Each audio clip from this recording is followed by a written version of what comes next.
Welcome back, guys, to Wires Up TV for your daily Warriors news updates. A lot to break down from the Daily M's that took place last night in Sydney, and we're going to break that down for you right now. Firstly, the big one was Rookie of the Year going to Robert Tongia of the Sydney Roosters, and unfortunately, our man Leka Halasima misses out. Some saying it's a travesty, some saying it's daylight robbery. For me personally, when you break this one down, congratulations to Robert. I would say from a consistency element, those that have watched, I suppose, a lot more than me are saying that Robert was more consistent throughout the season and had the adding in the origin element to it, which gives up another tick in the box, opposed to Leka, who did, let's be honest, tail off a little bit towards the end of the season. Now, my contradicting argument to that is that Leka Alasima was, in fact, the key piece outside of a Metcalf for X Factor, for creativity, for explosive plays, for clutch moments.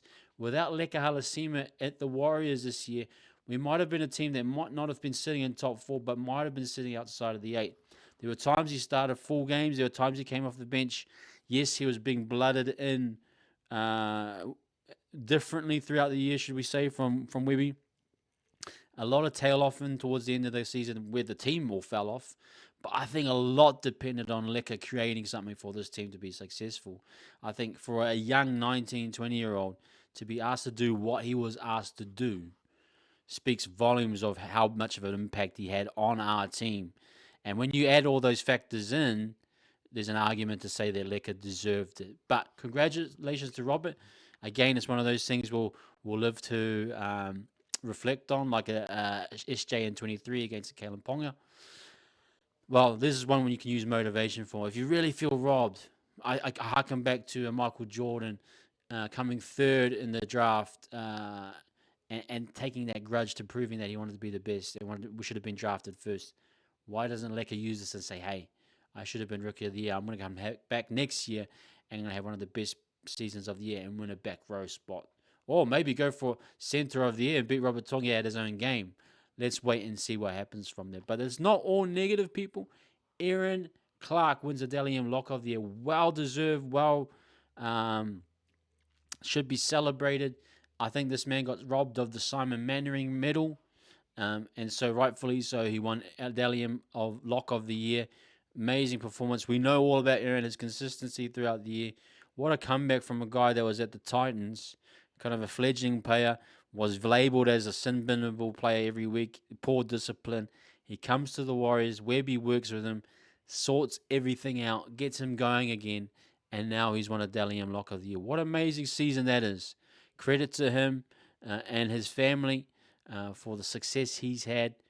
No doubt we want to see that continue next year, but amazing, amazing performance from our man Erin to win that Dally M Lock of the Year. I mean, he had a few people there, Isaiah Yo there in the wings, but Erin's total season, consistency throughout, didn't miss a game if I can remember.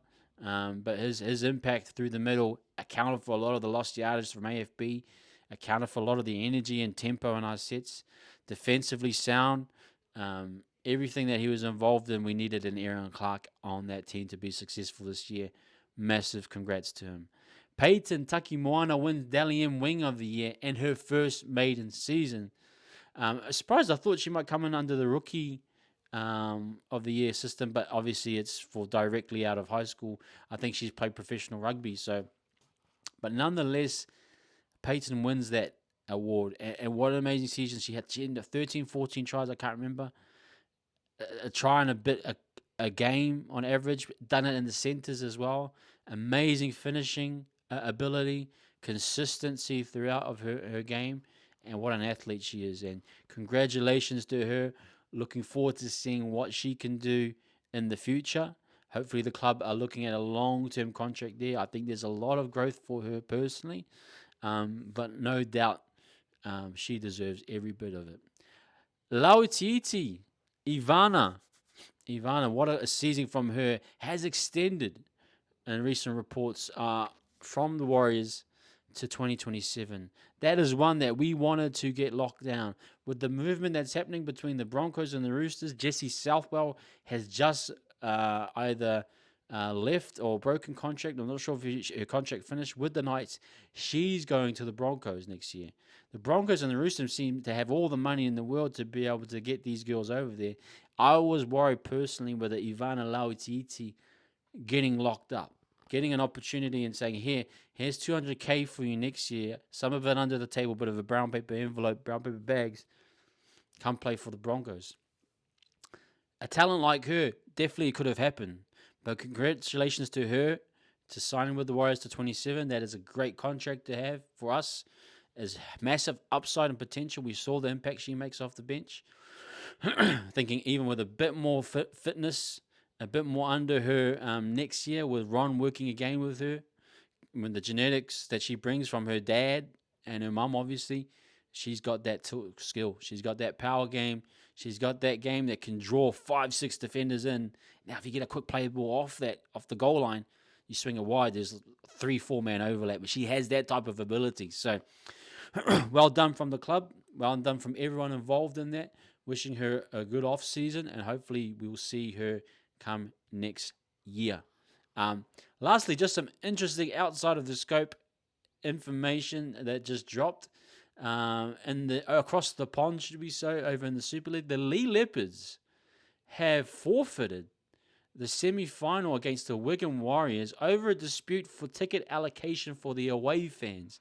This is some of the craziest thing I've seen, and I just thought it would be interesting to get a comment from you guys in the comment section. Lee Leopards pulling on a professional rugby league competition. Imagine if what the Broncos said, or the Panthers last week, hey, we're going to forfeit that semi-final at Suncorp because our away fans haven't gotten their right allocation. This is crazy. It's Cowboys season over there, and it's the wild, wild west, should we say, over in the UK. Derek Beaumont, the owner, he just said, no, we're conceding. We're not going to play. We're throwing our toys out of the pram. We're not going to taking our ball with us and going home too, type thing. Very crazy happenings in the Super League right now. Don't think we'll ever see that in the NRL, but nonetheless, wherever rugby league goes, there is always controversy, no matter what. But anyway, guys, that is your up-to-date Warriors weekly daily updates. Hope you guys enjoy that. Please like and subscribe and leave a comment in the comment section on anything that you were. Was Leka robbed? Was Leka unfairly done? It feels a good bit of that energy from 2023, but in the same essence, why not use it as motivation moving forward? But anyway, like and subscribe to Wise Up TV, and we'll catch you guys on the flip side. Peace.